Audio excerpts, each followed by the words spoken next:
오늘 뉴스인의 연속 인터뷰는 손학규 전 민주당 대표 초대했습니다. 만나보겠습니다. 안녕하십니까?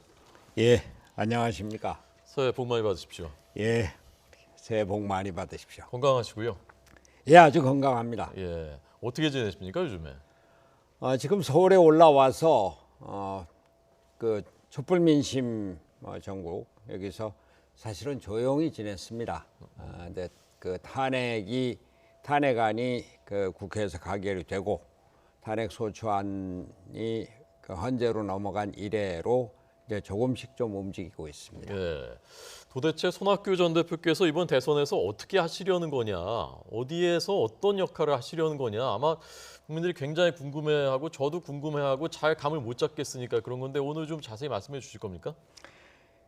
지금 저는 대선보다도 촛불민심 그 전국 시민혁명을 통해서 우리나라의 틀을 어떻게 바꿀 것인가 여기에 더 관심이 있습니다. 네네. 시민혁명이 그저 대통령 하나 그 자리에서 끌어내리는 것으로 그치는 것이 아니라 시민혁명은 이게 나라냐라고 정치의 틀을 바꿀 것을 요구를 하고 있습니다. 네. 근데 정치권이 그러한 요구, 민심의 요구에 제대로 부응을 할 수 있는 그런 책임을 져야 된다 이런 생각인 겁니다. 네. 그래서 책임 총리 말씀을 하시던데요. 책임 총리라는 것이 내각제를 하자는 겁니까? 아니면 분권형 이원 집정부제를 하자는 어떤 겁니까? 내각제나 또는 분권형 이원 집정제 다 포함할 수가 있습니다. 네. 우리나라가 지금 다당제가 현실이 돼 있습니다. 더더군다나 새누리당이 분당이 되면서 4당 체제, 정의당까지 5당 체제인데 지금 누가 대통령이 돼도 현행 헌법하에서 대통령이 돼도 여소야대입니다. 어떻게 좋은 그 정책을 들고 나와도 해낼 길이 없습니다. 박근혜 대통령이 그게 좋은 거건 그런 거건 간에 4대 개혁안을 들고 나오지 않았습니까? 네네. 한 발자국 앞으로 나갔습니까? 못 나왔죠. 안 되고 있지 않습니까? 네. 앞으로 우리나라 정치를 안정시키고 또 여야 간에 또 좌우 간에 정책적인 통합을 이룰 수 있는 것 그것이 연립정권이라고 생각을 합니다. 네. 다만 우리나라는 오랫동안 대통령제 하에 있어서 국민들이 대통령을 우리 손으로 뽑는다는 걸 버리지 못합니다. 네네. 이걸 어떻게 조합을 할 것인가 이것이 이제 과제인데 네. 뭐 거기서 이원 집정부제다 또는 뭐 대통령의 권한을 뭐 줄인다 이런 얘기들이 나오는 거죠. 네. 기본적으로 예컨대 박근혜 정부가 한 발짝도 못 나간 데는 소통이 잘 안 되고 그런 면도 있지만 워낙 양 진영이 생각이 워낙 다르고 극한적으로 이념 대립을 하고 그런 것이 영향을 미쳤는데 단지 그 대통령이 총리가 된다고 해서 그게 해결될 것이냐. 오히려 걸핏하면 의회 해산되고 총리 바뀌고 나라가 어지러워지지 않겠느냐라고 걱정하는 분들이 많거든요. 우선 말이죠. 양진혁의 극단적인 대결이 어디서 나왔나를 생각을 해보십시오. 네. 대통령은 51%만 얻어도 50.01%만 얻어도 대통령이 됩니다. 그리고 모든 걸 가져갑니다. 야당은 대통령이 안 되면 아무것도 안 됩니다. 그러니까 대통령이 하는 걸 무조건 반대할 수밖에 없습니다. 과거에는 대통령이 여당의 책임자로 여당 총재로 여당을 통해서 국회를 통솔하고 안 되면 날치기를 해줬습니다. 지금은 민주화가 되고 국회 선진화법으로 그게 안 되지 않습니까? 국회가 이 민주주의의 골간인데 국회를 무시하는 이런 정책이 이루어질 수 없다. 그러한 생각에서 의원 내각제가 중심이 돼야 된다 이런 생각인데 이제 다만 방금 말씀드린 대로 대통령의 역할과 권한을 어떻게 할 것인가 그것이 지금 우리의 과제다 이런 말씀이죠. 네. 그러니까 지금 그 말씀은 제가 이해하기에는 조금씩 권력을 나누고 뭐 인사권도 좀 나눌 수 있고 그렇게 되면 지금처럼 극한적으로 대립하지 않고 서로 타협이 가능할 것이다라는 말씀. 바로 그것이죠. 지금 이번 우리 그 광장 민심을 대표하는 아주 핵심적인 구호 중에 하나가 내가 나를 대표한다입니다. 내가 나를 대표한다. 대통령이 나를 대표하는 게 아니라 그저 국회의원이 나를 대표하는 것이 아니라 내가 나를 대표한다. 국민 주권 시대입니다. 다시 말해서 대통령의 권위주의적인 특권을 배제하고 국민에게 권력을 돌려달라라고 하는 것인데 권력 분점이 그 핵심입니다. 다당제에서 여러 당이 권력을 같이 나누어서 서로 좌우가 타협을 하고 또 진보와 보수가 타협을 하고 경상도, 전라도, 그 충청도 수도권이 같이 통합해 나가는 통합의 정치가 바로 연립정부의 합의민주주의다 이런 말씀입니다. 네. 그게 결국 이제 국회가 권력을 더 갖게 되는 것인데 국회의원들이 예. 우리 국민들이 국회에 대해서 굉장히 불신이 많고 예. 대통령이나 행정부 못지않게 국회에 대해서도 불신을 어쩌면 더 안 믿는지도 모르겠거든요. 저는 사실 내각제 반대론자였습니다. 네. 우리나라 4.19 때도 그랬죠. 그 내각제 극심한 뭐 혼란으로 5.16이 들어왔는데 네, 네. 이웃 일본을 보면은 그렇게 강력한 그 경제를 갖고 있으면서도 정치가 경제를 이끌어주지 못하고 네. 정치가 국제적인 위상을 만들어주질 못해서 일본이 잃어버린 20년이 됐습니다. 네, 네. 근데 제가 4년 전에 독일을 가서 보면서 번영을 이루고 통일을 이뤘습니다. 세계 최대 복지국가입니다. 어디서 나왔나? 정치적인 안정입니다.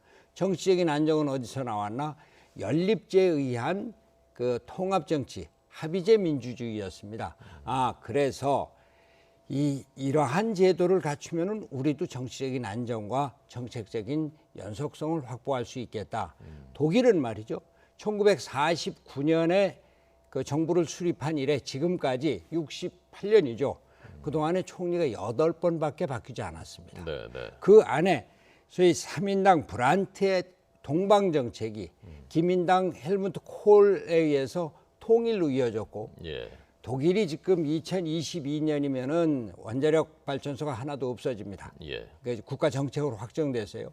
이건 20, 30년 전에 좌파 녹색당의 구호와 같은 구호였습니다. 네, 네. 녹색당이 연정에 참여를 하면서 3인당의 정책이 됐고 3인당이 기민당하고 대연정을 하면서 기민당의 정책이 됐고 후쿠시마 사태로 지금의 메르켈 총리가 국민의 안전이 뭐 에너지보다 훨씬 더 중요하다. 그래서 원자력 폐기 정책을 썼는데 이런 정책적인 연속성과 통합을 기할 수 있다 이런 얘기입니다. 네. 그래서 독일 가셨다가 그때 독일에 꽂히셨군요. 독일에 꽂혔다기보다 네. 저는 내가 왜 정치를 하는가를 항상 생각을 하고 어렸을 때 젊었을 때 가졌던 애국심이 정치의 기본이 돼야 된다는 생각을 하고 있습니다. 네. 제가 이번에 강진에서 올라온 것도 우리나라가 무너지는 것이 보이고 그 소리가 들렸습니다. 예. 나라를 구하는데 내 한 몸이라도 조금 바치겠다 이런 생각으로 나왔습니다. 예. 그 문제 한 가지만 그럼 더 여쭤보겠습니다. 제가 느끼기에 우리하고 독일하고 다른 점 중에 하나가 우리는 군사적인 위협을 하는 그 북한이라는 존재가 있단 말입니다. 예컨대 그런 말씀하신 대로 연립정부가 돼서 뭐 4당이고 어쨌건 권력을 분점하고 있다. 이런 상황에서 사드 문제, 지금 이 사드 문제가 잘 합의가 되지 않고 있지 않습니까? 이것을 어떻게 풀 수 있다고 예컨대 그걸 상황을 가정한다면? 좀 아까 독일 말씀을 하셨는데 독일도 동서독 와르샤와 체제하고 나토 체제의 그 한 가운데 그 분계점에 있었습니다. 독일의 동방정책이라는 것이 그러한 것을 뛰어넘는 동독에 대해서 평화체제로 동독에 대해서 협조를 하고 동독의 소득을 올리고 독일과 소련과 화해정책을 펴고 한 것이 독일 통일의 기반이 됐습니다. 네. 지금 우리도 북한이 핵실험을 하고 미사일을 발사하고 이런 그 위협에 처해 있지만 한편으로는 여기에 대해서 군사적인 억제 정책을 써야 합니다. 네. 그러나 북한의 핵 개발을 근본적으로 해결하기 위해서는 남북한이 평화 체제로 북한과 그 남한뿐만이 아니라 중국, 러시아 또 이쪽에 미국, 일본 이것이 한반도에서 평화와 공존에 동북아 안정을 취하는 이런 체제로 가야 된다 이런 생각입니다. 사드 문제는 저는 사드에 대해서 워낙 반대입니다. 네. 그런데 박근혜 대통령이 너무 조급하게 국민과 깊이 상의도 하지 않고 또 국회와 협의 없이 일방적으로 그리고 급작스럽게 밀어붙인 겁니다. 우리 국민들을 전부 다 이 사드의 포로로 만들고 있습니다. 네. 저는 지금 그 한미 간에 국제적인 협약이 되어 있기 때문에 상당히 아주 난처한 상황입니다만 지금이라도 미국과 중국을 같이 놓고 사드는 북한만을 위한 것이다. 중국의 위협이 되지 않는다. 네. 중국은 사드를 없애려면은 북한에 대해서 좀 더 적극적으로 한반도 비핵화 정책을 실시하도록 적극적인 역할을 해야 된다. 이런 국제적인 적극적인 협의가 필요하다 이런 생각입니다. 네. 자, 거기까지 그래서 그 손학규 대표님의 책임 총리제 개헌에 대한 이론을 흥미롭게 들었고요. 네. 현실로 돌아와 보겠습니다. 반기문 전 총장도 어제 대선 전에 개헌 어려운 거 아니냐. 문재인 전 대표는 더 강경하게 개헌에 대해서 사실상 대선 전엔 어렵다는 입장인데 양당이 지금 안 된다는데 개헌이 되겠습니까? 뭐 그것이 우리 지금 개헌 논의의 그 어려움이죠. 네. 그러나 제가 오늘도 국회 개헌특위에 속해 있는 의원 한 분하고 만났는데 국회 개헌특위가 상당히 빨리 진행되고 있다 이런 말씀입니다. 그리고 네. 2009년, 2014년에 국회 개헌 자문회의가 있었는데 거기서 이미 모든 게 다 연구가 돼 있다 얘기입니다. 선택만 하고 의지와 결단의 문제다 이런 말씀인데 네. 뭐 문재인 대표는 헌법 개정에 대해서 반대하는 뭐 이유가 뭐 분명합니다. 내 앞에 권력이 다 와 있는 것 같은데 대통령의 특권을 왜 놓으려고 그러겠습니까? 예. 근데 그렇게 되지 않을 겁니다. 어떤 근거로 그렇게 자신 있게 말씀하십니까? 예. 뭐 제가 지금 여기서 문재인 대표에 대해서 얘기할 거는 아니고 네. 다만 그동안 우리 그 국민들이 뭐 대통령 지지 뭐 이런 또 정당 지지율 얘기를 했습니다만 네. 내용적으로 아직 결정을 하지 못하고 있는 국민이 30%가 넘습니다. 네, 네. 그건 여론조사에서도 나와 있습니다. 그리고 이 패권이라고 하는 것이 뭐 나갈 땐 나가지만 한 가지 이 말씀을 드리죠. 지금 우리가 정권 교체를 말을 하는데 네, 네. 지금의 박근혜 대통령과 지금 기존의 여당 이 사람들은 정권에 전혀 올 수가 없습니다. 그거는 뭐 민심의 큰 흐름입니다. 그러면 문재인 그 대표가 한쪽에 아주 굳건하게 야당의 뭐 후보는 누가 뭐라고 그래도 문재인 후보가 될 겁니다. 그러면 제2의 새로운 세력에 대한 요구가 있습니다. 네. 지금 뭐 제3지대에 대한 요구 이런 겁니다만 이것은 새로운 정치에 대한 요구고 정치의 새 판을 짜달라고 하는 요구입니다. 네. 그것이 제가 말씀드리는 7공화국에 대한 요구인데 지금 문재인 대표의 소위 패권적인 세력에 대항하는 새로운 야당 세력이 만들어질 겁니다. 네. 그것이 이제 어떻게 확장이 되느냐, 어떤 세력을 모으고 새로운 국가적인 지표를 만드느냐에 따라서 예. 앞으로 정치가 결정이 될 것이고 그것이 제가 말씀드리는 2월, 3월에 있을 빅뱅의 근거가 됩니다. 빅뱅에 반기문 전 총장이 없이도 빅뱅이 가능합니까? 그 들어올 거라고 보십니까? 빅뱅 안으로? 반기문 총장이 그 들어와서 어떤 행보를 보이느냐를 보겠다고 제가 말씀을 드렸는데요. 예. 반기문 총장은 보수적인 바탕을 갖고 있고 지금까지 보수적인 세력에 많이 둘러싸여 있는 것 같습니다. 네. 그러나 자신은 우리가 보수 세력이 집권한다는 것은 불가능하다는 걸 너무 잘 알고 있습니다. 네. 그래서 진보적 보수주의자라고 하는 뭐 이 좀 뜨거운 뭐 얼음 같은 이런 표현을 쓰고 있는데 그러나 그러한 노력을 하고 있습니다.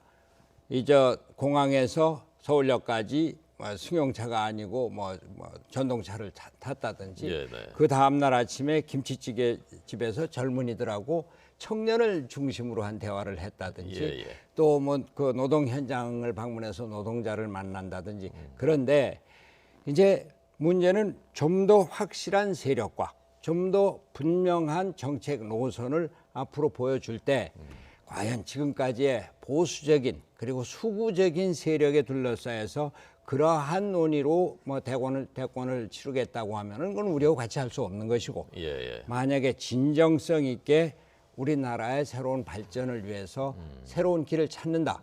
그러면 그때는 생각해 볼 수 있을 겁니다. 그 길이 양쪽 길이요. 예컨대 그 지금 유승민, 김무성 등의 그분들하고 같이 하는 그것도 안 된다고 보시는 겁니까? 어떻습니까? 지금 유승민, 김무성 그 바른정당도 앞으로 좀 더 봐야 될 것입니다. 이분들은 박근혜 정권의 탄생과 박근혜 정권의 운영에 상당한 책임을 지고 있는 분들입니다. 그저 단순히 새누리당에서 나왔다고 해서 그 책임을 면할 수가 없습니다. 확고한 반성과 성찰 그리고 우리나라를 새롭게 그 전향적인 방향으로 이끌고 나가겠다고 하는 좀 더 확실한 비전을 내 보일 때 네. 그때 앞으로 그 의논을 해볼 수 있는 것이지 아직까지는 부족하다 하는 생각입니다. 네. 자, 그래서 그 가능성을 지금 열심히 그 타진하고 계신데 여러분들이 네. 근데 그게 안 되고 네. 근데 반기문 후보는 결국 보수를 결집해서 나서고 문재인 전 대표는 진보를 대표해서 나오고 그래서 결국 국민의당이나 손학규 전 대표께서 전부 진보 진영에서 문재인 전 대표와 이른바 야권 통합을 하게 될 가능성은 전혀 없습니까? 지금 문재인 대표가 얘기하는 야권 통합은 야권 통합이 아니라 흡수 통합입니다. 네, 네. 내가 여기 있는데 너 여기 들어와서 내 아래서 그 뭐 하자 이런 얘기 아닙니까? 예. 아주 깨놓게 얘기를 해야죠. 예. 그것은 통합이 아닙니다. 네. 왜냐하면은 말씀드렸지만 보수 세력과 구 새누리당 세력은 이미 정권에서 떨어져 나갔습니다. 네. 반기문 그 총장이 만약에 구 보수 세력에 합친다고 그러면 그쪽으로 떨어져 나간 세력에 합칠 것이고 본격적인 그 대결 구도에는 들어오지 못한다고 하는 얘기입니다. 문재인 대표하고 또 다른 하나의 새로운 뭐 개혁 세력, 기득권과 패권을 배제한 개혁 세력이 앞으로 새롭게 구성이 될 것이고 네, 네. 그것이 문재인 대표하고 자웅을 거르는 본격적인 대결이 될 것이다. 네. 이 말씀입니다. 우리나라의 보수 세력, 보수 그 세력을 너무 경시하신 건 아닙니까? 보수 세력이 지금 상당히 약화되어 있고 우리 국민들 자신이 당신이 보수요 진보요 그러면은 지금 훨씬 그건 70%가 진보를 말하고 있습니다. 네, 네. 진보 보수는 상대적인 것이어서 이를테면 박근혜 세력의 그 기득권과 특권 또 패권 이것을 배제하고 국민이 주인이 되고 우리 사회에 만연해 있는 불평등을 없애고 사회적인 양극화를 해소하고 일자리를 많이 만든다. 네, 네. 청년들에게 희망을 준다. 이것이 보수의 그러니까 진보의 새로운 영역이 될 것이고 네. 그것이 7공화국의 내용이 될 것입니다. 예. 손학규 전 대표께서 대통령 선거에 나서서 대통령이 될 가능성은 굉장히 낮아 보이니까 책임 총리라도 해야 되겠다 해서 책임 총리 얘기하시고 개헌하자 그러시는 건 아닙니까? 근데 그거는 모르죠. 제가 지금 대통령이 안 된다는 얘기를 누가 합니까? 네. 지금 예. 지지율이 낮다고 해서 뭐가 된다 안 된다 이것은 그 별로 상관이 없고 그리고 제 자신이 강진에서 내려올 때 정치를 떠났던 사람이 내려왔을 때는 예. 이 나라를 새롭게 하겠다.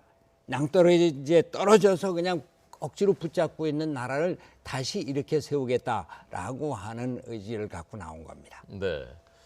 알겠습니다. 오늘 손학규 전 대표께서 하신 말씀이 어느 정도 설득력이 있었는지는 보신 시청자 여러분들께서 각자 판단을 하셨을 것이고 그거와는 별개로 그 말씀하신 표현대로 깨놓고 하신 말씀이 저는 들으면서 손 전 대표께서 무슨 생각을 하고 계시는구나가 좀 모호했던 것이 분명하게 느껴져서 저는 잘 들었고요. 앞으로 자주 나오셔서 좀 분명하게 또 더 말씀해 주길 부탁드리겠습니다. 네네 잘 감사합니다. 들었습니다. 고맙습니다. 예.